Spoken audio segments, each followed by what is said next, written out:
Tenemos la...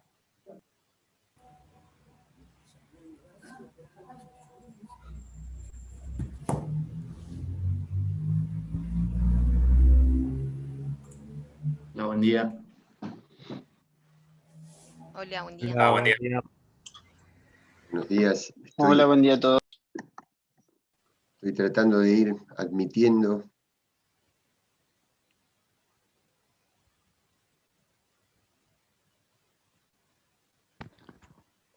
Bueno, no sé si queda alguien más y si no lo vamos admitiendo más tarde.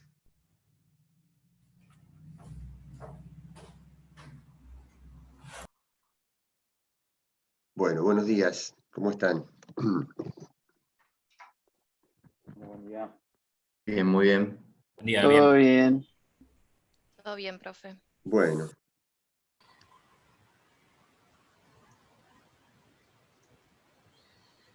Bueno, por ahora somos 19.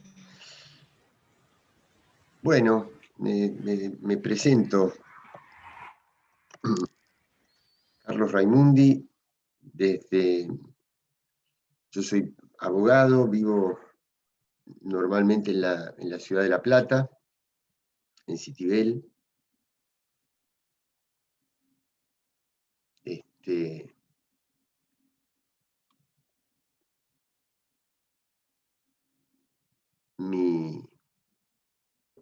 Estoy mirando los que se van agregando, por eso.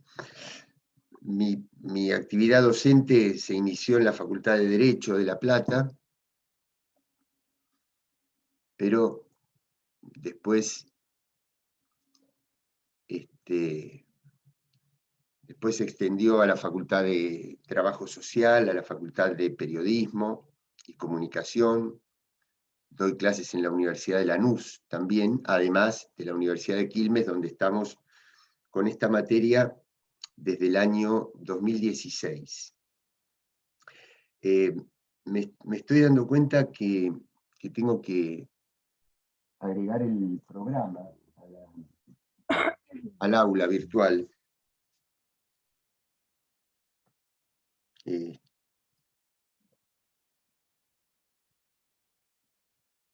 Lo estoy anotando aquí. Voy a agregar el programa de la materia al aula virtual para que ustedes tengan una idea general si alguien lo quiere mirar. De todas maneras, lo que vamos a ir haciendo es seguir las unidades que vamos poniendo en el aula, ¿no? Porque ustedes han visto, ya deben tener la experiencia del año pasado, que las clases virtuales no son exactamente iguales que las otras, ¿no? Nos tenemos que ir adaptando. Yo lo que sí voy a hacer es tratar de aumentar este tipo de contacto en vivo.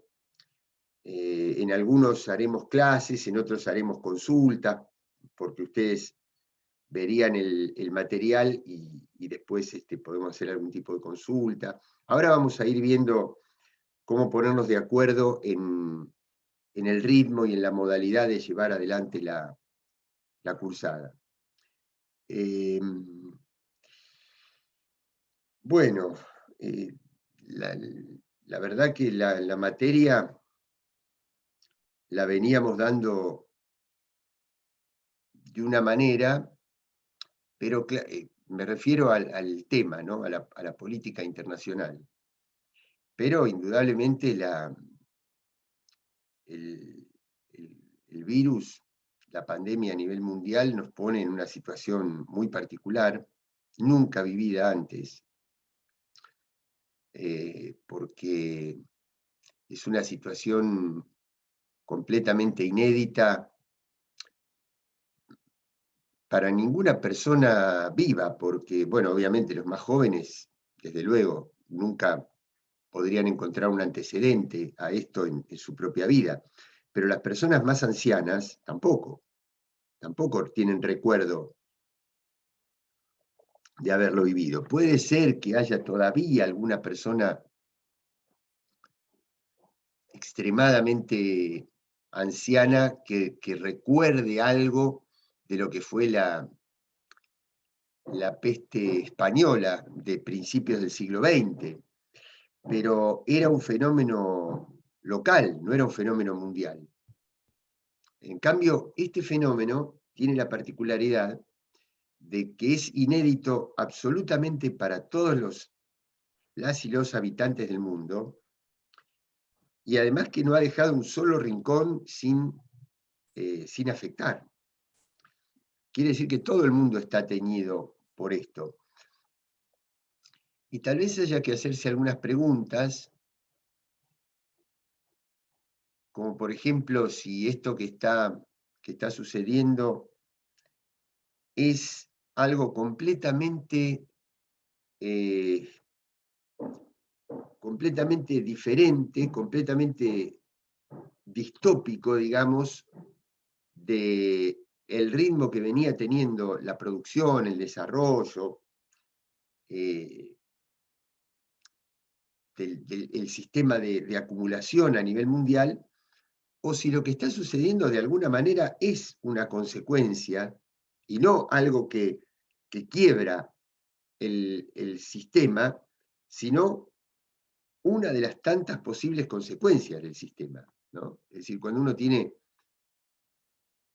un maltrato tan grande de la naturaleza, del ambiente natural, un nivel de sobreexplotación de los recursos mineros, de los recursos agrícolas, de los recursos de explotación animal, para las grandes cadenas de alimentación, si no era de alguna manera previsible que esto o algo similar podría haber pasado. Es decir, que no se trata de una fractura con el sistema, sino que es una de las consecuencias posibles, uno de los riesgos que tenía el sistema, y que ya algunos autores lo venían advirtiendo y anticipando, ¿no? Con antelación. Y en segundo lugar, si esto ha modificado, porque en un primer momento se apostó, varios líderes mundiales, inclusive el Papa Francisco y otros líderes, apostaron a dos grandes valores bastante pasados de moda dentro de este sistema capitalista desenfrenado que vivimos, que es el valor del Estado y el valor de la solidaridad, ¿no? ¿Por qué? Porque ustedes vieron que está mucho, estos son temas polémicos, opinables, pero que hay toda una corriente que ha puesto de moda fundamentalmente el individualismo como mecanismo de salida, ¿no? Una especie de darwinismo social. ¿Qué significaría esto? Bueno, que Darwin, a finales del segunda mitad del siglo XIX, cuando planteó junto con otro investigador el tema de la evolución de las especies, lo que planteó es que la conclusión a la que llegaba era que en el mundo iban evolucionando las especies y solamente podían sobrevivir aquellas que se pudieran adecuar a las nuevas condiciones, ¿no? Este mismo razonamiento llevado a la sociedad es, bueno, si estás en condiciones vas a sobrevivir y si no estás en condiciones, lo lamento, ¿no? Una especie de darwinismo aplicado a la cuestión social, no a la evolución de las especies vivas. pero resulta que con el COVID, si yo, por ejemplo, si yo estoy contagiado y le respiro en la cara a una persona, la contagio. Y si sé que tengo algo y voy a una reunión social, sé que corren el riesgo los demás. Ahora, yo lo podría hacer. Ahora, el problema es que de esa manera se contagia todo el mundo. Quiere decir que se hace necesaria una actitud solidaria. Por lo menos para aquellos que creemos que esto es que estamos ante un problema, que es una enfermedad. Puede haber alguno de ustedes o alguna que diga, no, preferible contagiarnos a todos, el que se muera, yo voy sin barbijo, puede ser, y yo lo voy a respetar, coincidiendo o no, lo voy a respetar igual, pero quiero decir, para los que consideramos que estamos ante un problema, es necesaria una actitud solidaria como la que han prestado el personal de salud y tantos voluntarios, etc. Y el otro valor es el del Estado, porque ustedes vieron que hay como una tendencia también a decir que el Estado molesta, que el Estado lo que hace es interferir en la expansión de la actividad privada, y que lo que tiene que hacer es molestar lo menos posible, no poner impuestos, no poner trabas, no poner reglas. Ahora, después cuando llega un momento así, a lo que se recurre es al sistema público, no es al sistema privado, ¿no? Muy difícil que alguien le pida a un emprendedor de cerveza artesanal que fabrique insumos médicos. Le va a pedir al sistema público de salud, o que lo fabrique o que por lo menos organice y administre la provisión. Ahora, cuando uno ve cómo ha evolucionado todo esto, ve que no solamente los estados más pobres son los que están sufriendo, ¿eh? Yo creo que estamos atravesando unos días muy, muy difíciles en Argentina, pero no crean que se trata únicamente de la Argentina. Si vamos a cursar esta materia, yo les diría que cada tanto consulten como mínimo las páginas internacionales de los diarios argentinos, algunos portales internacionales, que luego les voy a pasar también, Nodal, Noticias de América Latina puede ser uno, diarios internacionales también que ustedes quieran consultar. Y lo que está sucediendo no está sucediendo solo en la Argentina, está sucediendo tal vez con más rigor en muchos estados latinoamericanos y también en estados europeos. Es decir, yo creo que hay como un desfasaje, no solamente entre estados con mucho dinero y estados pobres. Los estados con mucho dinero tienen un porcentaje de su población más alto, vacunado,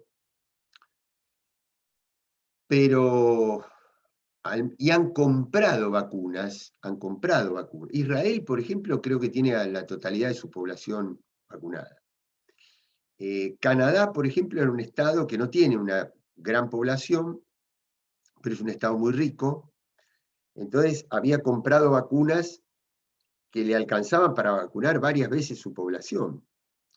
Pero que hayan comprado vacunas no quiere decir que las hayan podido aplicar, porque después está el segundo problema, que ya no es entre estados ricos y estados pobres, sino entre los estados y los laboratorios, los estados y las corporaciones privadas. Y hay muchos estados que tenían comprometido, inclusive en Europa, tenían comprometida tanta cantidad de millones de dosis, y los laboratorios no han cumplido. Y exigen condiciones como, por ejemplo, que los estados les aseguren que no van a reclamarle a los laboratorios por eventuales fallas que puedan tener, y que si reclaman, los estados respondan, digamos, con sus propios bienes públicos para eventuales juicios por indemnizaciones. Es decir, se ha puesto al descubierto, se ha puesto en evidencia el poder de presión que tienen las corporaciones privadas. Ahora, ¿y por qué? Y bueno, porque dicen, bueno, pero yo soy el que ha invertido en investigación y por lo tanto ustedes dependen de mí y yo tengo que poner las condiciones. Ahora ustedes, y se remiten para justificar esa posición a las leyes y a los convenios internacionales sobre propiedad intelectual. Ahora, ¿ustedes se imaginan una cosa? Si se corta, porque yo no pedí prórroga del tiempo, si se corta nos conectamos con el mismo enlace inmediatamente y seguimos. Bueno, les decía, ¿cómo hacemos con países centroamericanos, países del Caribe, que viven del turismo y que, imagínense que durante todo el año 2020 no pudieron recibir un solo contingente turístico? Y además han padecido los huracanes más fuertes del último siglo. ¿Cómo hacen?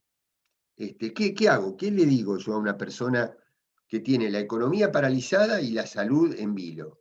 Le digo, no, ¿sabés qué pasa? Que el artículo 5º, inciso 3 del Tratado Internacional de Propiedad Intelectual me dice que si no tenés plata te tenés que morir. Y, bueno, esos son dilemas que está atravesando el mundo en este momento, que ya los atravesaba de antes de la pandemia, pero que la pandemia los agudiza, los pone más en evidencia todavía. Bueno, de todas maneras no me quiero extender demasiado. Me gustaría si alguno de ustedes o alguna de ustedes me dice cómo la están, porque ustedes saben que yo en este momento no estoy en Argentina. Yo tuve que pedir licencia en las otras facultades, no en Quilmes, porque Quilmes admite la modalidad virtual. Entonces nosotros trasladamos las clases presenciales que hacíamos todos los miércoles hasta el año pasado en modalidad virtual.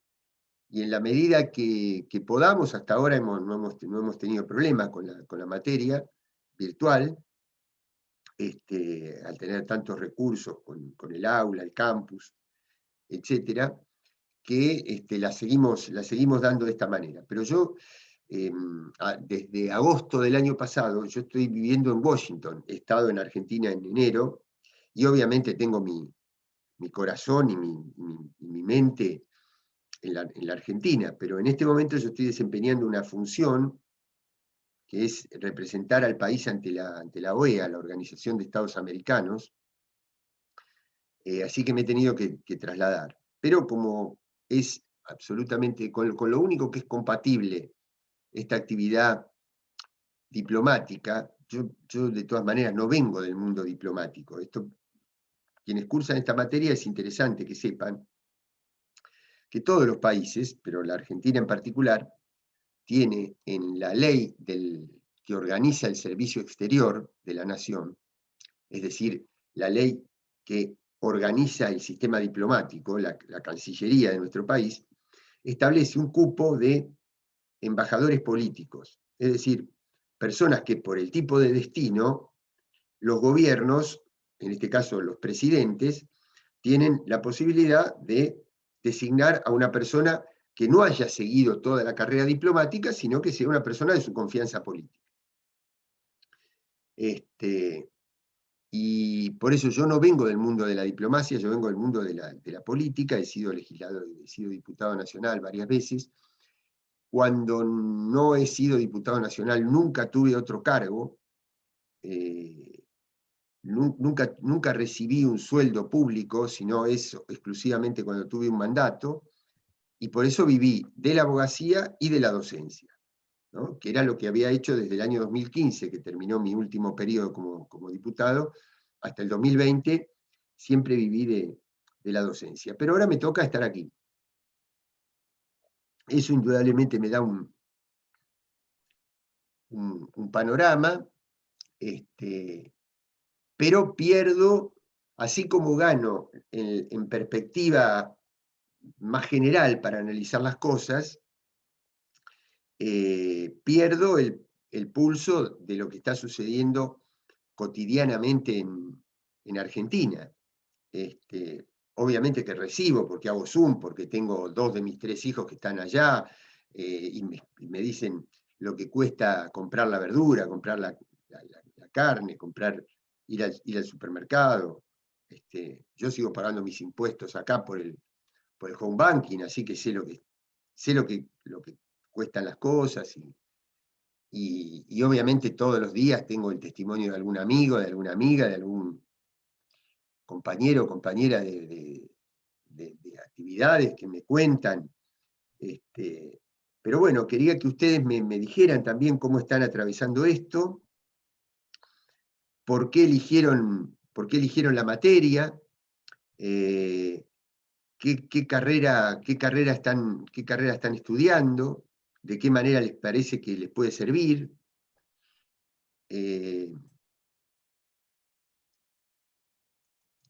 Bueno, y cómo están viviendo esta situación en estos días que aparentemente hay récord de contagios y esas cosas. No sé si alguno de ustedes quiere libremente, miren, vamos a tratar de hacer lo más interactiva posible la materia, después vamos a ir a la organización de la materia. Nos vamos a tomar un segundo tramo para más o menos ponernos de acuerdo en temas generales de la organización de la materia. Pero alguna presentación con absoluta libertad, con absoluta espontaneidad. Yo trato de ser una persona muy sencilla para comunicarnos. No soy de los que creen que hay una muralla entre el docente y el estudiante, para nada. Me parece que estamos los dos del mismo lado, que es tratar de facilitar herramientas para que ustedes puedan formarse. Ese es nuestro rol. Así que no me sientan como algo diferente, sientan sí que tengo que cumplir un rol diferente al de ustedes, pero exprésense con la mayor soltura, no busquen,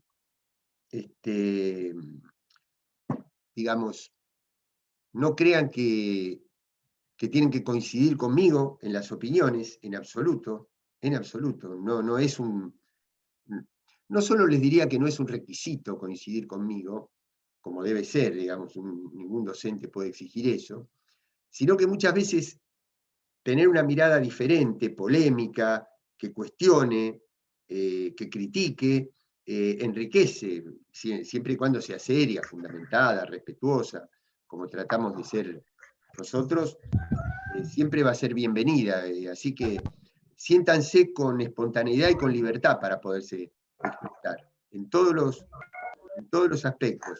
Cuando me tengan que enviar un mail para consultar,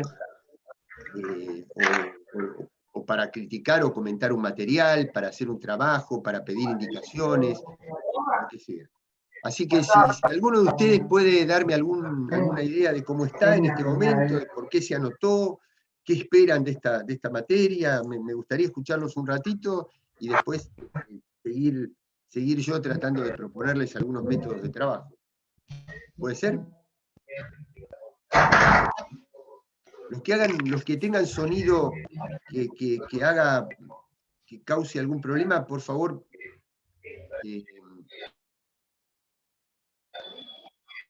pónganse en silencio. Buen día, profe. Empiezo. Mi nombre es Fernando, estudio Economía del Desarrollo, trabajo en Banco Nación. Bueno, me anoté en la materia para seguir sumando, digamos, elementos de la política internacional para para la formación como futuro economista.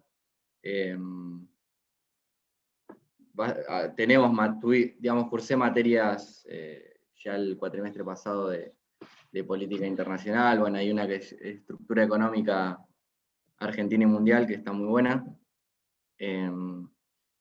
Y bueno, nada, seguir profundizando también en ese aspecto. Y bueno, nada, después la situación acá está parecida. No cambió tanto como venía en los meses anteriores, pero sí parece que va a haber medidas como más restrictivas, ¿no? Se va a ir de forma paulatina, por ahí se van a ir cortando muchas actividades, así que nada, ahí sufriendo un poco. Pero bueno, básicamente eso.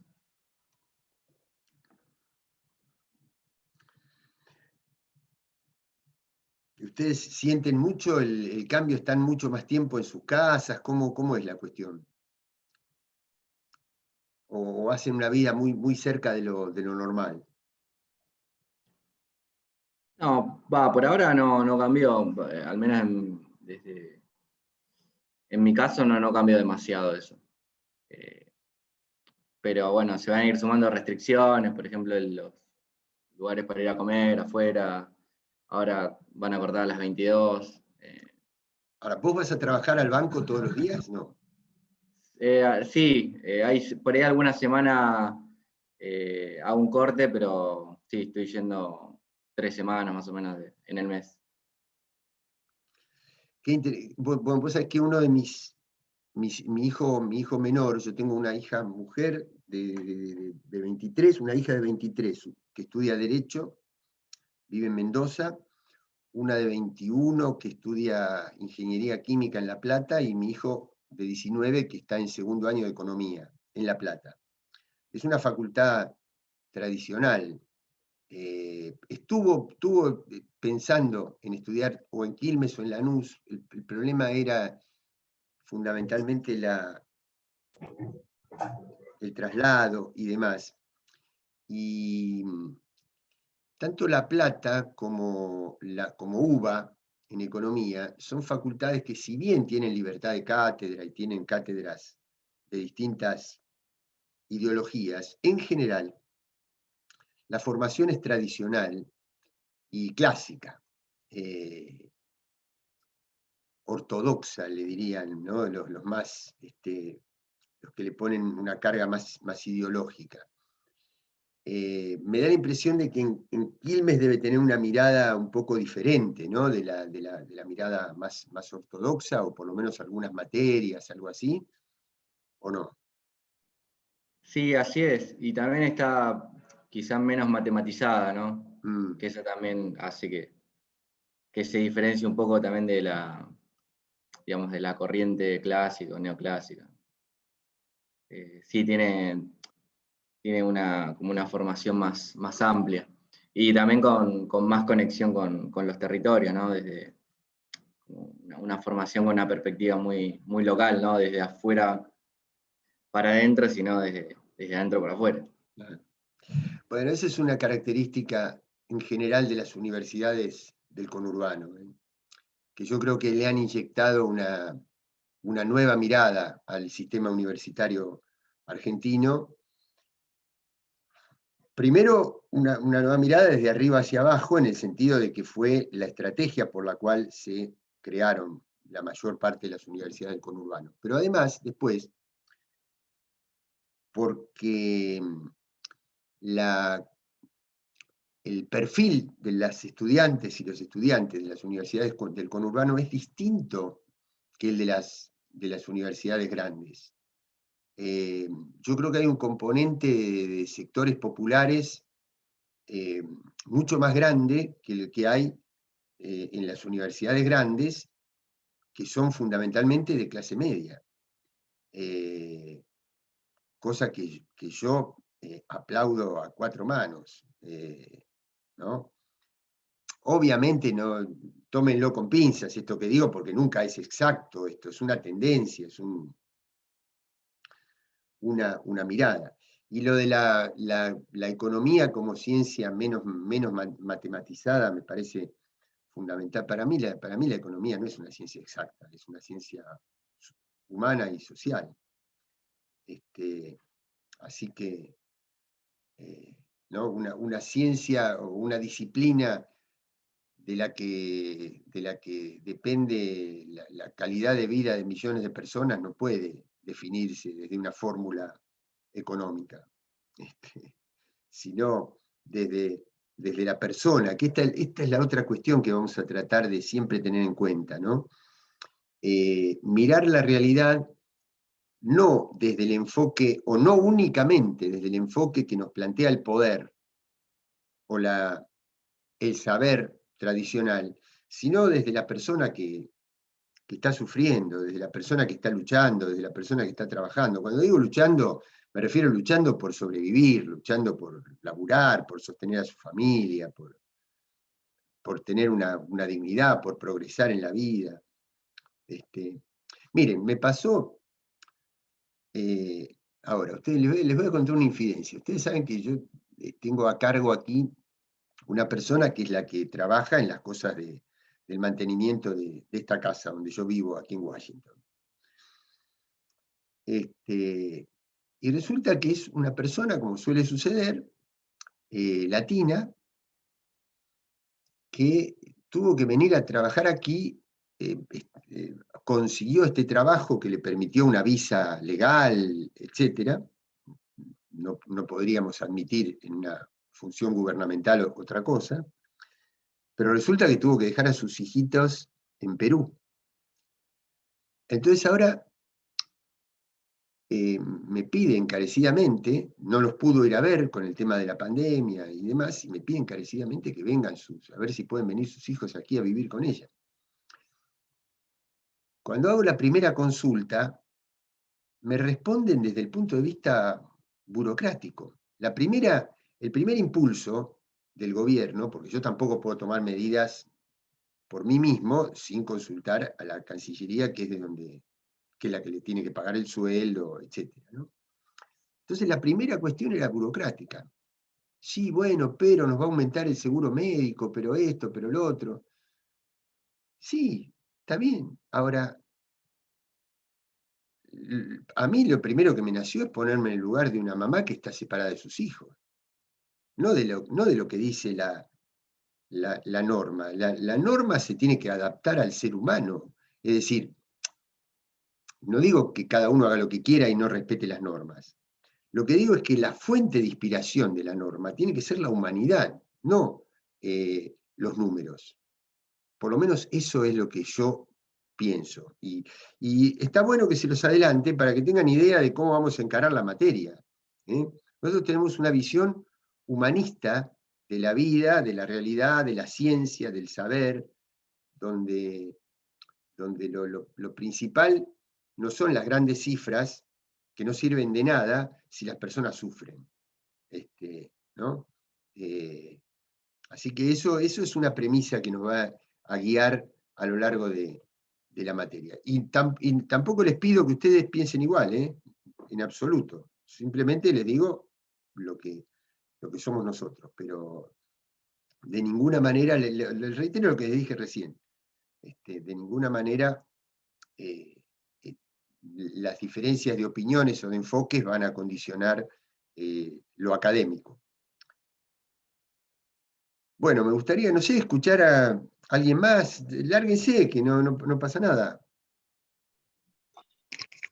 Profe, ¿cómo anda? Buen día. Bueno, Bueno, dale. yo soy Nicolás Lucio, tengo 36 años. Bueno, actualmente trabajo en un laboratorio farmacéutico, casualmente el que fabrica la hidroxicloroquina. Así que una de las primeras cosas que tuvimos como novedad cuando comenzamos la cuarentena fue destrabar algunos problemas que teníamos en algunas droguerías, porque muchas estaban acumulando stock del producto porque había mucha demanda. Y la realidad es que la hidroxicloroquina es una droga que atiende un mercado de volumen muy bajo para la malaria y el lupus. Teníamos muchos pacientes que estaban llamando porque no tenían la medicación. Así que, bueno, esa fue el primer sacudón que tuvimos nosotros como compañía.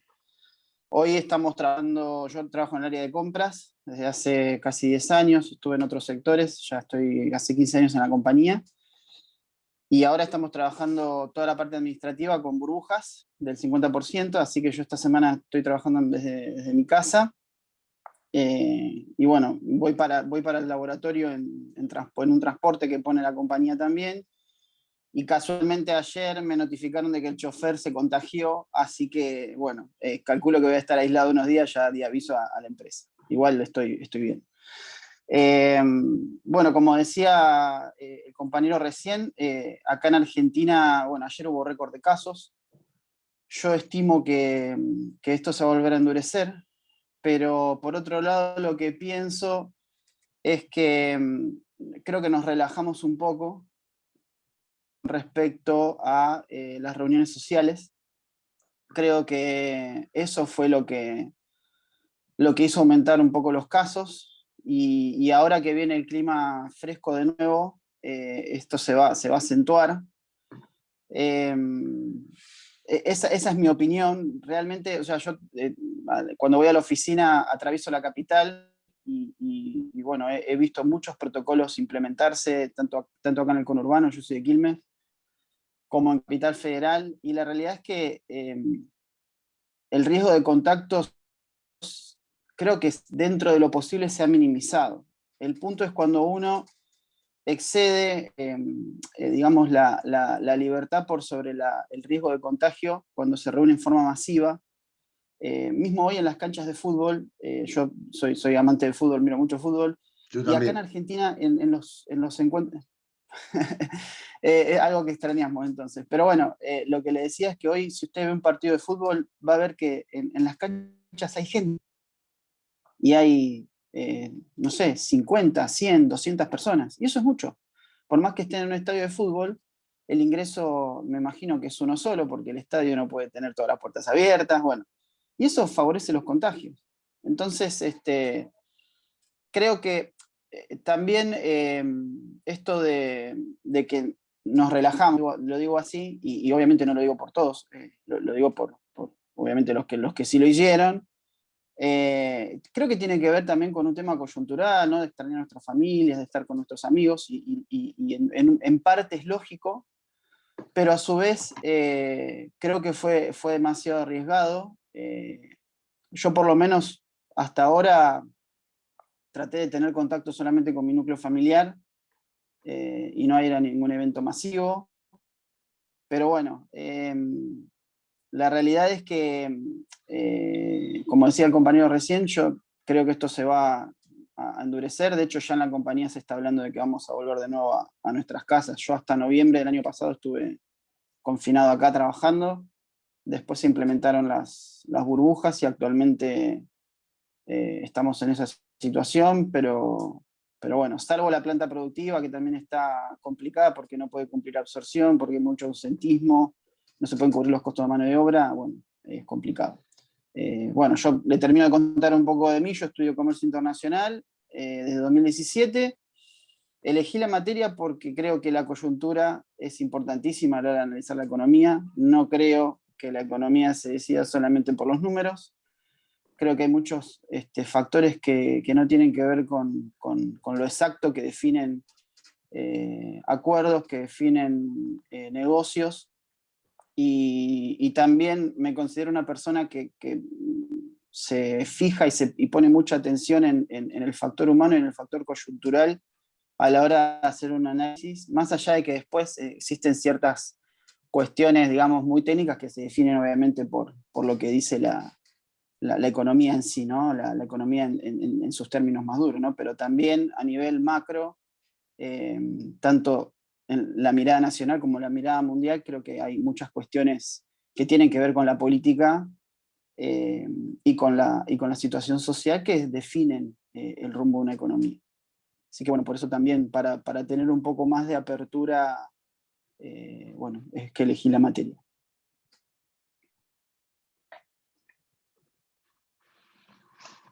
Muy bien. ¿Alguien más?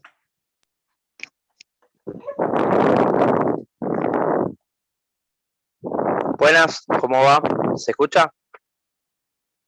¿Sí? ¿Vos sos Gabriel? Exactamente, ¿cómo andás, Carlos? ¿Todo bien? ¿Qué tal?